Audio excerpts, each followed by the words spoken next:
Mesdames et messieurs, chers téléspectateurs, bonjour. Bienvenue sur Beurre TV dans un nouveau numéro de notre rendez-vous invité spécial. Nous recevons pour vous aujourd'hui son Excellence, Monsieur Frédéric Meurice, ambassadeur de Belgique en Algérie. Votre Excellence, bonjour et merci d'avoir répondu à notre invitation. Bonjour et merci pour votre invitation. Merci beaucoup. Nous lançons ce débat dans un contexte qui est caractérisé par un renforcement ou disons une dynamisation des relations algéro-belges. Il y a la dernière visite de Didier Reynders, le ministre des Affaires étrangères belge en Algérie. Il y a les missions économiques dans les deux sens, comme celle qui aura lieu les 13 et 14 mai à Bruxelles et l'autre le 6 juin pour des opérateurs belges à Alger-Oran. Quels enseignements tirez-vous de cette dynamique? Je dirais qu'elles s'inscrivent dans un contexte qui dure déjà depuis une cinquantaine d'années et qui a connu peut-être des périodes plus intenses que d'autres. Et je suis évidemment heureux en tant qu'ambassadeur de me trouver à une époque où ces relations s'intensifient et surtout reprennent un caractère plus général qu'uniquement des relations commerciales ou économiques. Vous avez mentionné la visite de notre ministre des Affaires étrangères. Il y a également eu son homologue algérien qui s'est rendu en Belgique. Il y a eu d'autres visites ministérielles sur le plan culturel notamment.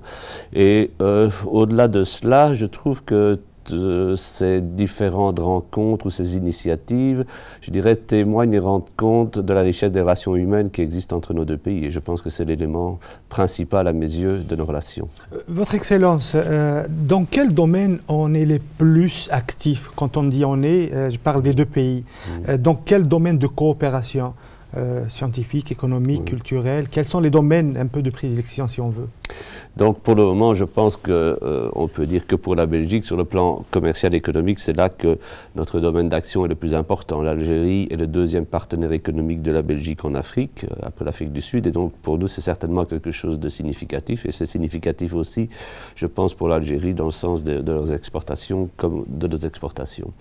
À côté de cela, on n'ignore pas qu'il y a, vous en connaissez sans doute, pas mal et quand même beaucoup d'Algériens qui ont eu l'occasion de recevoir des formations en Belgique, qui ont été à l'université, qui ont fondé des familles, qui s'y sont établis ou qui sont revenus avec les Belges s'installer, se réinstaller en Algérie.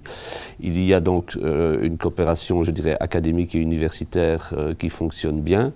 Il y a une coopération culturelle ou des échanges culturels également qui fonctionnent assez bien. Nous avons très régulièrement, je dirais, soit des troupes ou des artistes algériens qui se produisent en Belgique et dans l'autre sens des troupes ou des artistes belges qui viennent en Algérie.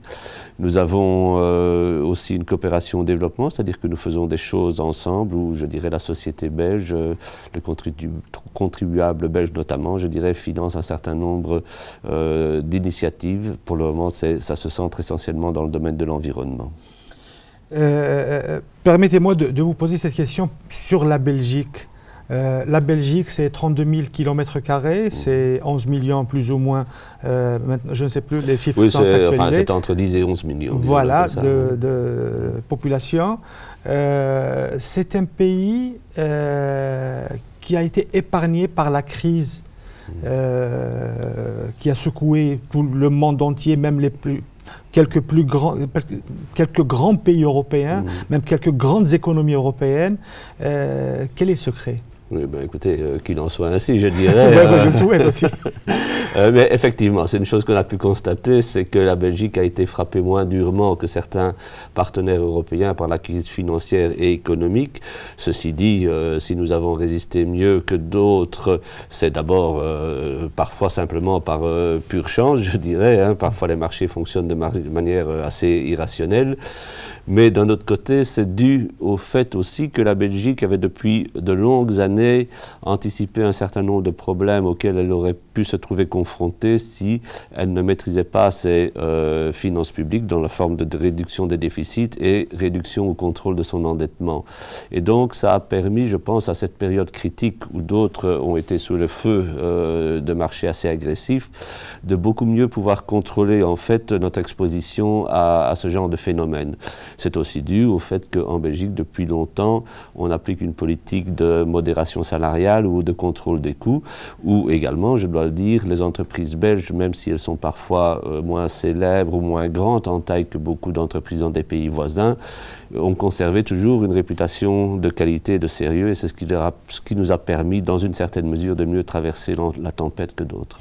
Tout à fait. Justement, à parler des entreprises belges, il y a à mon avis, donc il y a un manque dans le marketing sur le brand Belgique.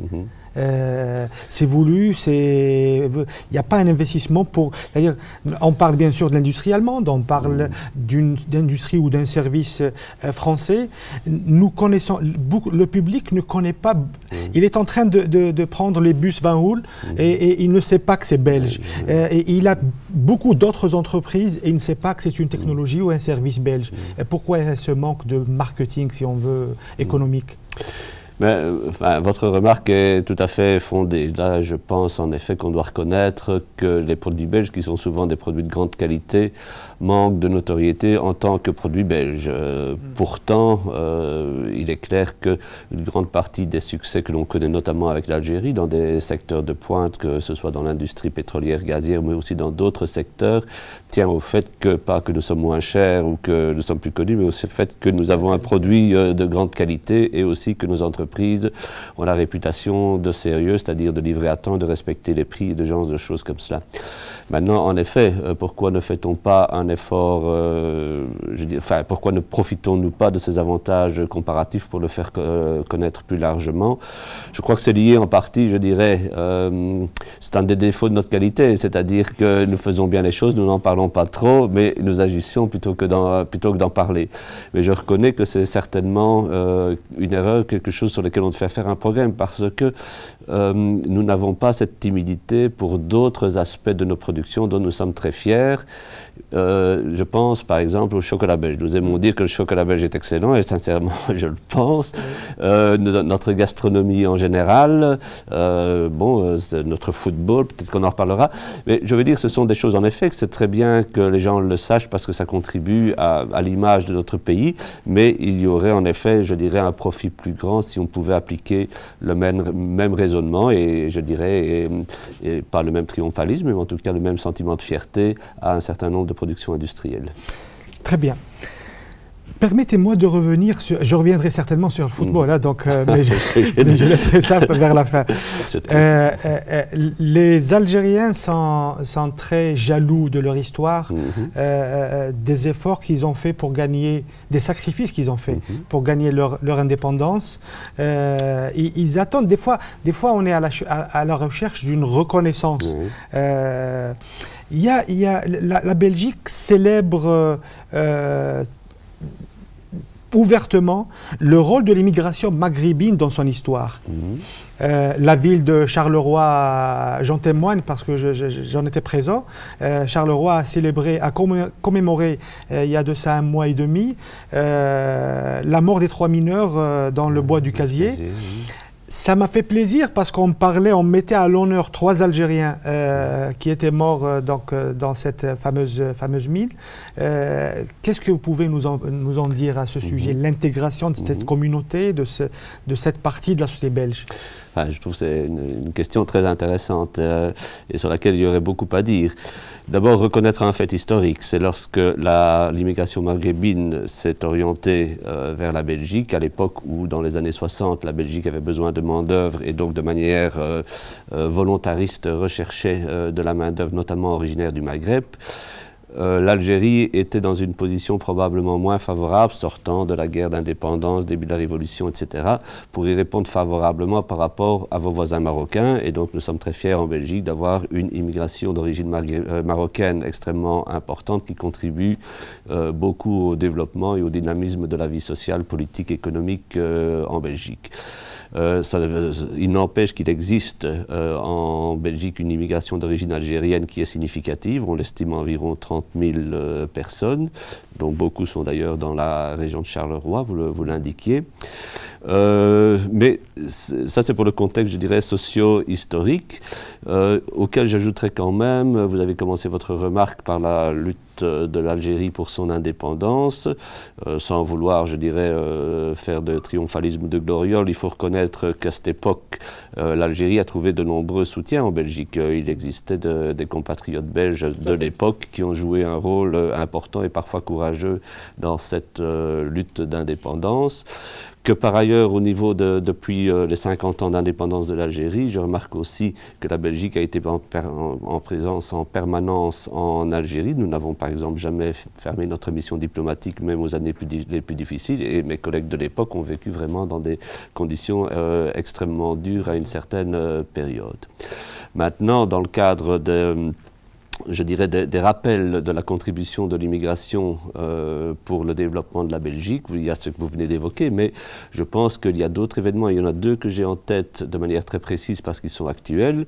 Nous nous sommes fort intéressés notamment à la contribution des militaires d'origine maghrébine et algérienne en particulier lors de la Première Guerre mondiale, dont on va célébrer cette année-ci en 2014 le centenaire du début de la Première Guerre mondiale.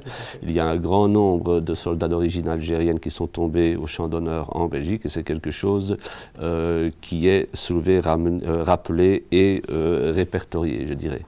Il y a plus récemment, et j'en parle parce que c'est ces jours-ci, à Chastres, dans le Brabant wallon, une manifestation, commémoration, dans le cadre d'une bataille qui a eu lieu là, dans la Première Guerre mondiale, où également, je dirais, des militaires d'origine algérienne sont tombés au champ d'honneur pour la défense à l'époque de ce qui était le territoire belge et européen. Donc ici, ce sont deux exemples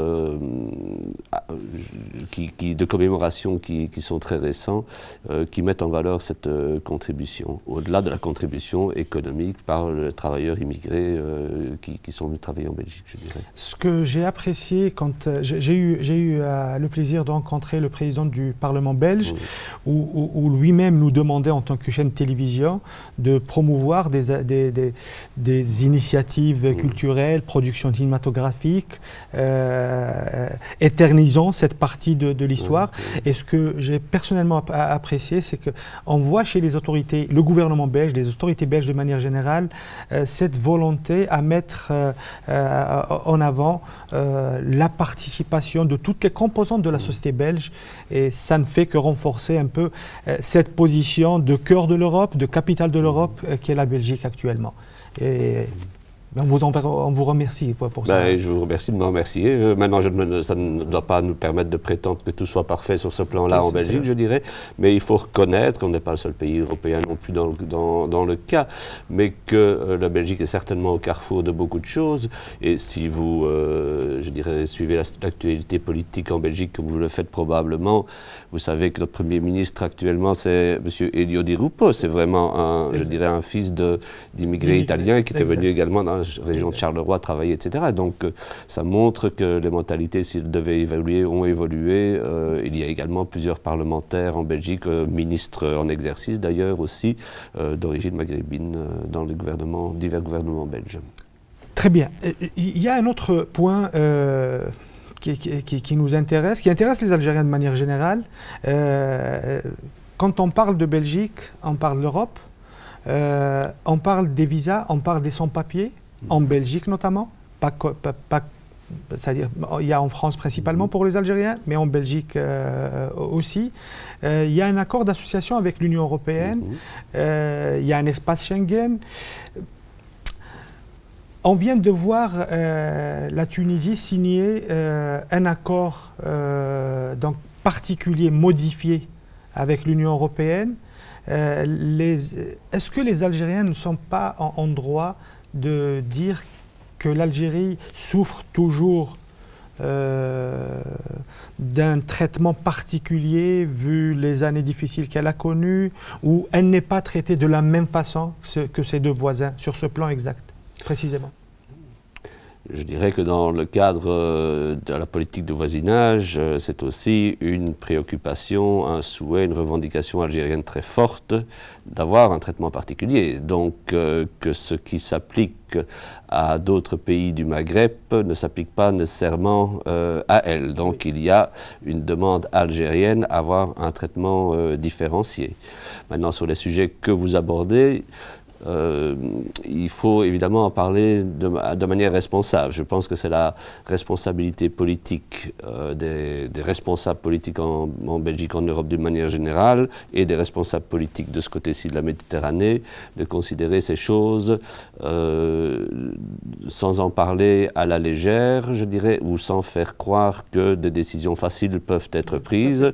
Il y a un certain nombre de choses qui doivent être prises en compte, et donc ce n'est pas non plus, il faut bien le dire, la vocation, je dirais, des jeunes personnes dans le Maghreb d'aller nécessairement vivre en Europe. Leur vocation, c'est de rester dans leur pays, d'y contribuer, où ils doivent trouver les conditions. Sauf que, monsieur l'ambassadeur, nous on parle d'un espace, par exemple l'espace méditerranéen, où on dit qu'il y a une interdépendance entre tous les pays autour de cet espace, qui peut être un espace vital d'échange culturel, intellectuel, économique, à tout point de vue. Voilà, peut-être des fois on remarque un décalage entre le discours politique et l'exécution sur le terrain. C'était ça la direction ou l'objet de ma question. Est-ce que nous n'avons pas intérêt à renforcer davantage? Nous parlons de droits humains qui sont qualifiés par les Nations Unies, par l'ONU, comme indivisibles. Et le droit humain à voyager, le mouvement des personnes, pose problème. C'est dans ce sens que je pose la question. Oui. Mais là, je ne conteste pas le fait que la politique de circulation des personnes est quelque chose qui crée des frustrations, qui crée des problèmes, et je ne vous donne pas totalement tort quand vous dites que vous voyez, je dirais, peut-être un début d'incohérence dans certaines attitudes. Maintenant, c'est parce qu'il y a, là j'ajouterais quand même que ces incohérences peuvent probablement être identifiées des deux côtés, pas de la barrière, mais chez chacun des partenaires, si je puis dire.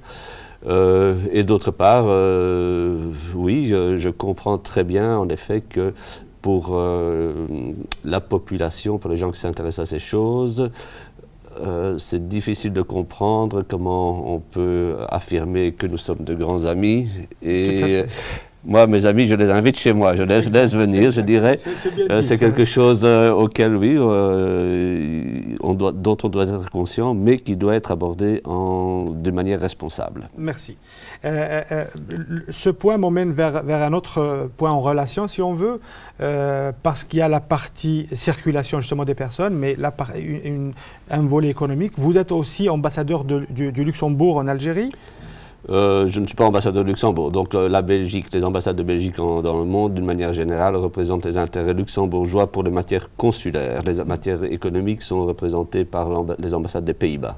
D'accord. Parce que j'allais vous poser la question, juste un rappel que il y a une ligne directe aérienne maintenant entre Alger et Vienne, et c'était après une longue phase de négociation, de discussion, de préparation, animée par l'ambassadrice d'Autriche en Algérie.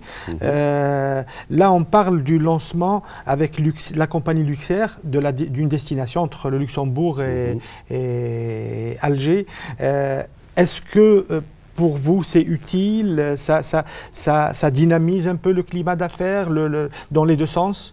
Oui, je trouve que c'est extrêmement utile.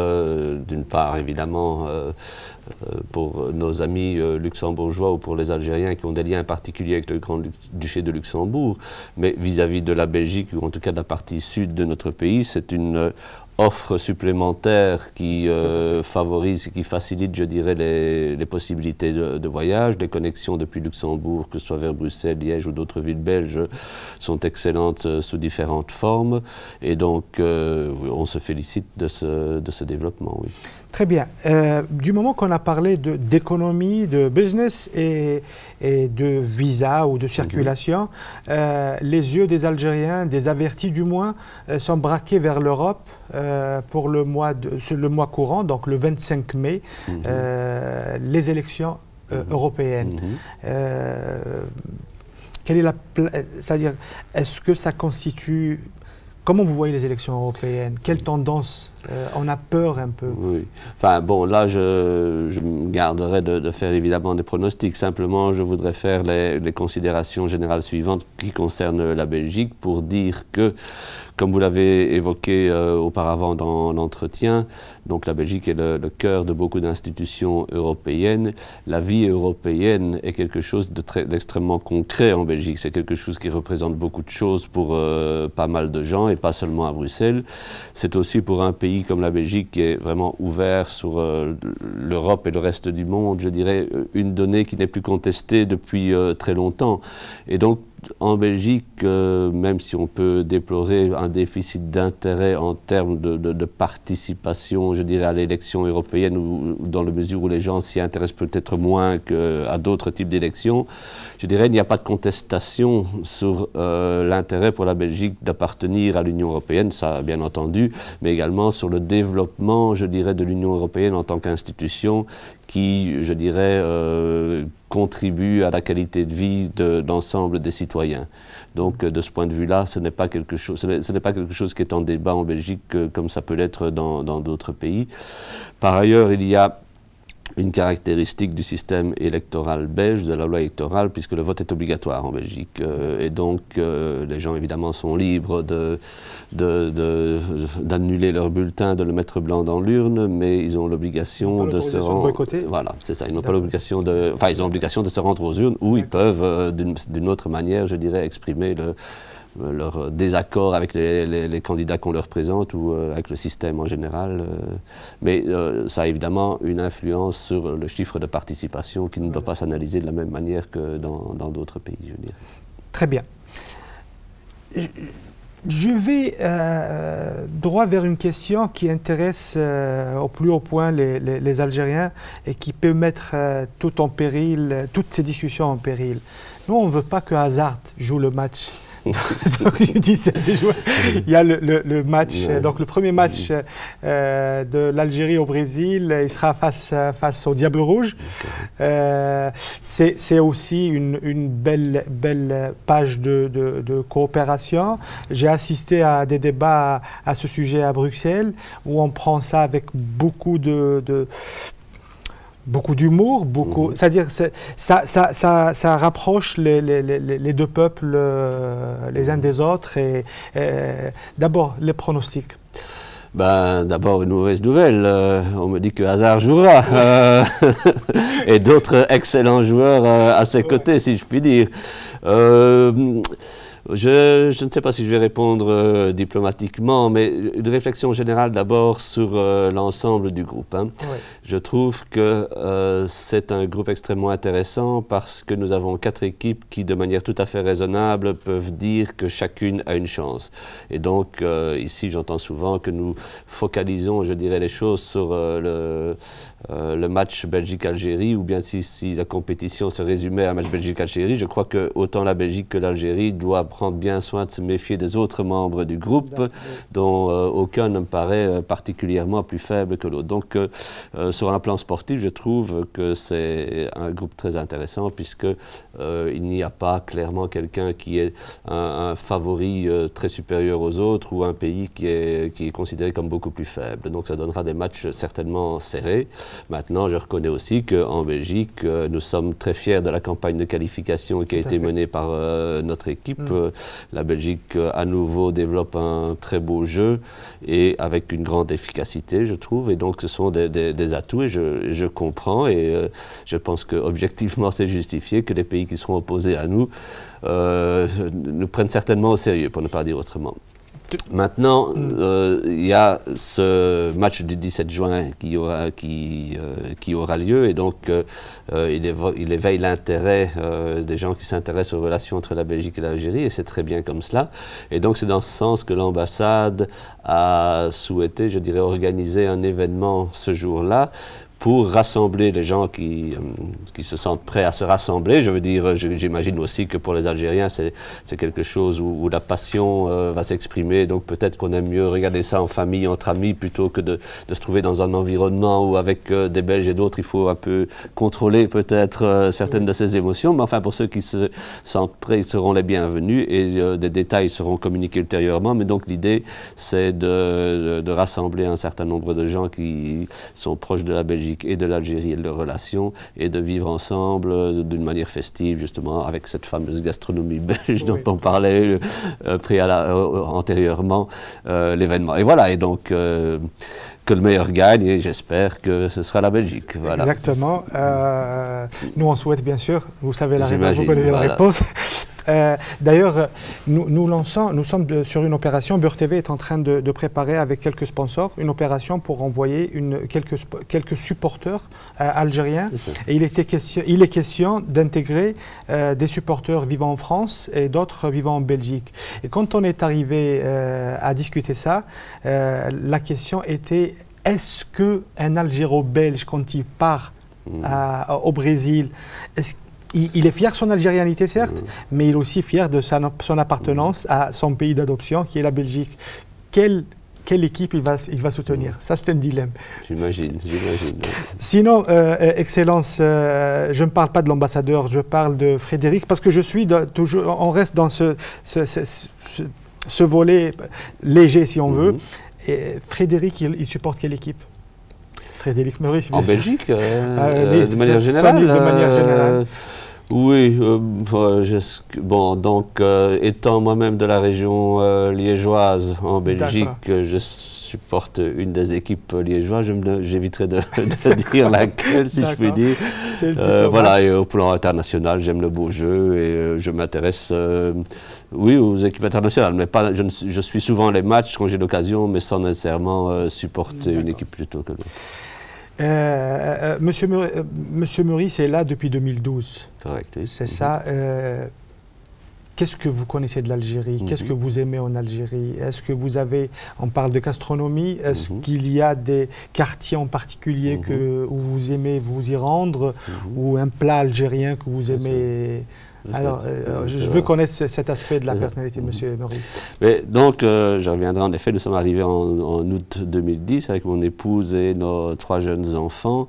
Et je dois dire que ce qui nous a vraiment frappé, parce que je dois ajouter que c'est notre première expérience en Afrique du Nord, ce qui nous a vraiment frappé, c'est la gentillesse des gens. Sur un plan individuel, c'est quelque chose, je trouve que les Algériens, d'une manière générale, et quand on les rencontre, je dirais, quelle qu'en soit la classe sociale, sont des gens qui ont non seulement très accueillants, mais aussi une extrême prévenance, c'est-à-dire qu'ils se soucient de savoir ce qui vous ferait plaisir ou ce qui vous rendrait à l'aise. Et ça nous a fort frappé, puisqu'en plus on arrivait, je dirais, dans un contexte familial pas particulier, mais enfin je veux dire, c'était plus facile parce qu'on était bien accueillis.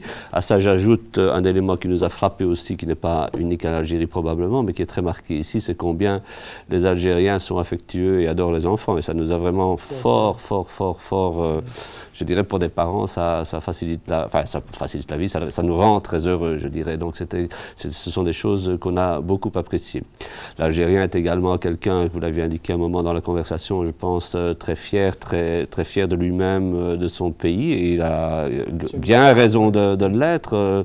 Je dirais, il y a beaucoup de choses dont il doit être fier. Si je puis me permettre un petit conseil, ne pas confondre fierté avec parfois je dirais, un orgueil démesuré, si je puis dire. Le pays, de ce que j'en ai vu, est très très beau dans la plupart de ces régions. Malheureusement, je n'ai pas encore pu visiter l'ensemble du pays. J'ai vu, je pense, la majorité de la zone côtière. À l'intérieur du pays, oui, j'ai vu quelques endroits très beaux, comme Gardaïa. J'étais récemment à Timimoun avec les enfants, on a adoré cela. Et donc, pour des raisons professionnelles, je me suis rendu dans des endroits aussi un peu plus industriels, comme à Simessaout du Sud, etc. Mais il me reste beaucoup à faire. Et oui, je vais probablement aller à Tlemcen, que je n'ai pas encore vu dans une dizaine de jours, par exemple. Vous avez été à Annaba? À Annaba, j'ai été, oui. Voilà, c'est ma ville natale, donc voilà, je suis obligé de vous en parler. Oui. C'est une très belle ville aussi. Et c'est une société belge qui drague le port pour que vous ayez plus facile à y faire entrer les bateaux prochainement. Voilà. Et pour revenir à l'économie, juste une question, quelles sont les perspectives pour la coopération entre l'Algérie et la Belgique? Est-ce que vous pensez qu'il y a de belles perspectives pour l'avenir? Il y a certainement de belles perspectives. Maintenant, les perspectives passent par une considération, je dirais, raisonnée et prudente économiquement, mais aussi, je dirais, sans crainte excessive de la création de partenariats avec des entreprises algériennes. Je pense que c'est ce qui change. Nous sommes de moins en moins à une époque où il devient possible, je dirais, de vendre sans apporter une plus-value locale. C'est certainement en tout cas une des volontés très fortes du gouvernement et ça se manifeste très fort dans toute une série de processus. Ça implique d'être en compétition aussi avec d'autres. Il y a également toutes sortes de pays qui, je dirais, n'étaient pas présents sur les marchés algériens jusqu'à une dizaine d'années qui y sont aujourd'hui, avec, je dirais, des compétences particulières ou avec à des conditions économiques différentes de ce que l'Europe peut offrir. Donc ce sont toutes des choses dont il faut tenir compte, mais les partenariats commencent à se mettre en place, notamment dans le cadre de la mission que vous évoquiez du mois de juin. C'est, je dirais, une des ambitions, c'est explorer dans plusieurs secteurs quel type de partenariats peuvent être mis sur pied.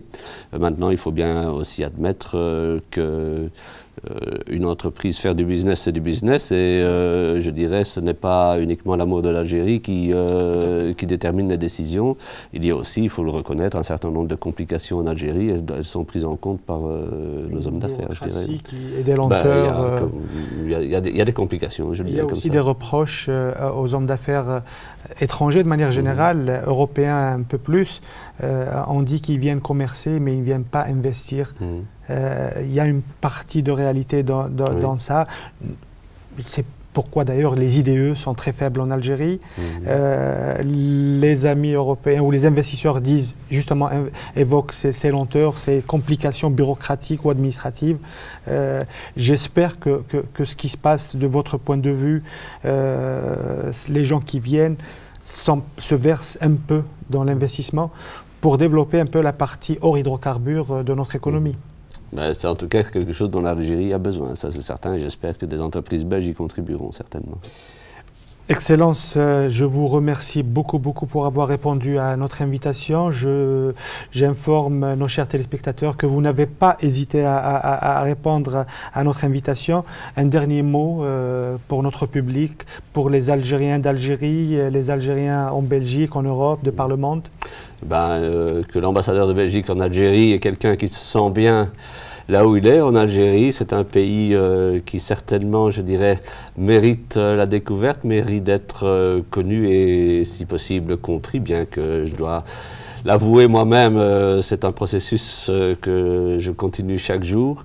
Je suis heureux en tant qu'ambassadeur de Belgique de constater que nos deux pays apprennent à se connaître de mieux en mieux. Et voilà, à Beurre TV, je vous félicite, je dirais, pour le travail que vous faites et je vous souhaite bonne chance et bonne continuation. Merci beaucoup, Votre Excellence. Mesdames et messieurs, c'était Monsieur Frédéric Meurice, ambassadeur de Belgique en Algérie. Il nous a fait le plaisir d'être avec nous aujourd'hui. Un autre rendez-vous est pris avec un autre invité spécial. Merci.